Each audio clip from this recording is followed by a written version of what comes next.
Hello, this is the new iPhone 15 Pro Max, and it's a good thing.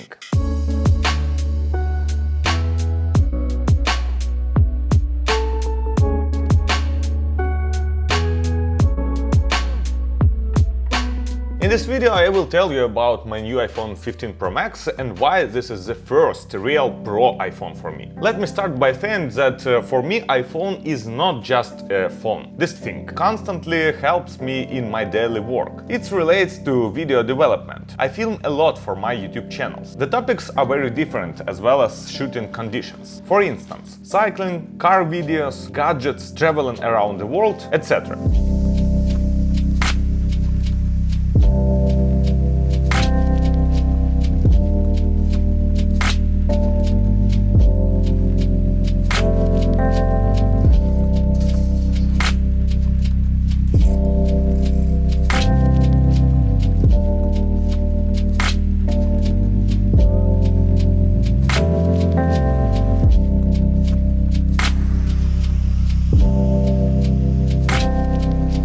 Previously, I have always used my camera for these needs. However, now I use the camera only for work in the studio, while I shoot all other video material on the street on iPhones. iPhone 13 Pro Max was the first version of the Apple smartphones that made it possible to stop using a large camera. The 14 Pro Max just got better. However, just this year Apple added everything I've been dreaming about for so long. For these reasons, this is my first truly Pro iPhone. Let's start from design. The smartphone feels more comfortable in your hands because the edges of the device are not so sharp. It is also thinner by a millimeter since the bezel around the display are smaller. Therefore, it fits easily into the old case from 14 Pro Max and even falls out. In addition, the smartphone bezel is now titanium, so the device has become 10% lighter. Of course, for myself I choose the color natural titanium. Also, I couldn't order a second one in this color because they were sold out 5 minutes after the pre-order start. And of course I choose 1TB version because I shoot a lot of video. Otherwise, the smartphone has not changed much. The main physical difference is that there is no switch to silent mode anymore. Instead, there is an action button. So what was the previous iPhone missing? In my opinion, two things. The option to launch camera from a locked device without touching the display, and the ability to transfer large amounts of footage to a computer or external drive. Both were finally added. In fact, previously the mechanical switching element was responsible for only one action – silent mode. Now the button can be programmed for different actions, so this decision is very reasonable. For me, the addition of the action button was a big deal because of the ability to set the camera to launch immediately in video mode. However, not everyone understood the scale of what can be done with its help. The fact is that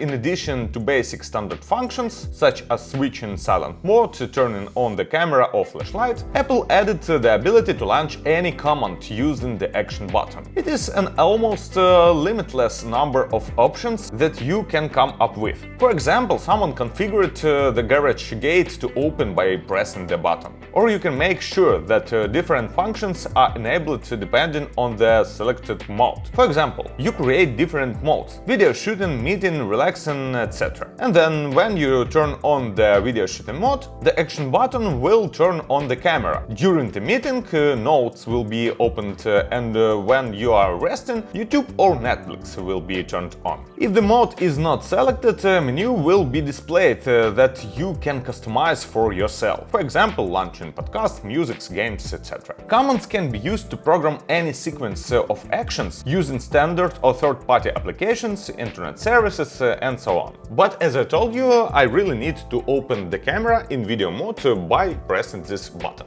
because I shoot a lot of video on the go. It's really convenient to use this method on a bicycle. And it's much easier to do this in winter, when you are in gloves. I would also like to see Apple add the function to configure double-clicking to the action button to perform a different action. For example, a long press launches the camera and the double press launches some other commands. In addition, the iPhone 15 Pro and Pro Max now have a USB-C 3.2 port with data transfer speed up to 10 gigabits per second. Without it, it was difficult to transfer captured videos to the computer, even just in 4K 60, not to mention ProRes. During one shooting, I can have from 20 to 100 gigabytes of material. For example, a few weeks ago I shot a video about Bavaria, and shooting lasted almost 2 weeks. Imagine how much material I have and how I could transfer it to a computer at USB 2 speed. By the way, about ProRes. It's a compression shooting format that stores much more data than other formats. The iPhone 15 Pro Max can shoot ProRes at 4K 60 resolution in lock. Coloring videos is much easier now. Moreover, you can write directly to an external drive. But at the same time, this is only opinion, because you can shoot only 4K 30 to your smartphone memory. You can record video in ProRes on all cameras, even the front one. Also, the iPhone 15 Pro able to change camera models directly while recording in 4K 60 without the need to stop shooting. As far as I know, no other smartphone can do this. Another innovation in the iPhone 15 Pro Max is 5x optical zoom. This is the equivalent of 120mm focal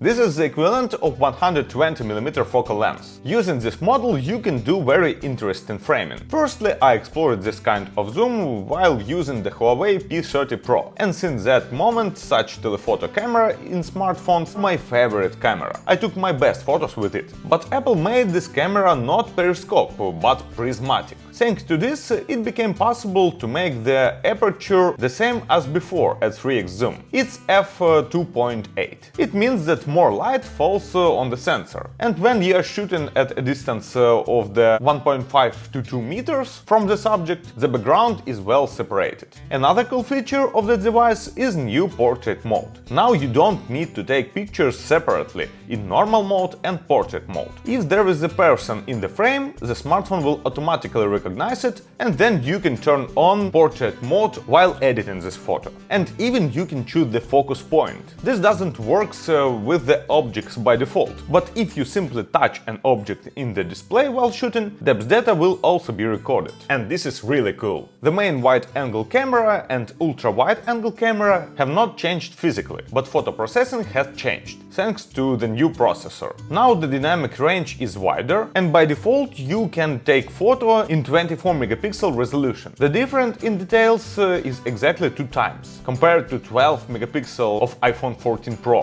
By the way, all Android smartphones in the market shoot by default in 12 megapixel, even if the sensor resolution is 50, 100 or 200 megapixels. The Pixel 7 Pro cannot shoot at resolution higher than 12 megapixel. The Samsung S23 Ultra can shoot at 50 and 200 megapixels, but the shooting speed is low. For the first time, Apple called the new chip not Bionic, but Pro, A17 Pro. This is the 3nm chip with a new graphics. It supports hardware ray tracing, and Apple has already announced that the iPhone will become a kind of game console. At the same time, Apple announced several AAA games for the iPhone 15 Pro and Pro Max: Resident Evil 4 Remastered, Village, Death Stranding and Assassin's Creed Mirage. This completely new game will be released on modern platforms only this year. So now you can connect a controller to your iPhone and then connect your iPhone to a big screen, wireless or via wire, and play games like on a regular console. By the way, this Type-C can transfer video in 4K HDR format. USB-C is here for a reason. You can connect gadgets such as microphones, MIDI keyboards, card readers, and even connect wired internet directly to it. Moreover, now you can not only quickly transfer footage from iPhone to your computer, but also from camera to your iPhone to quick edit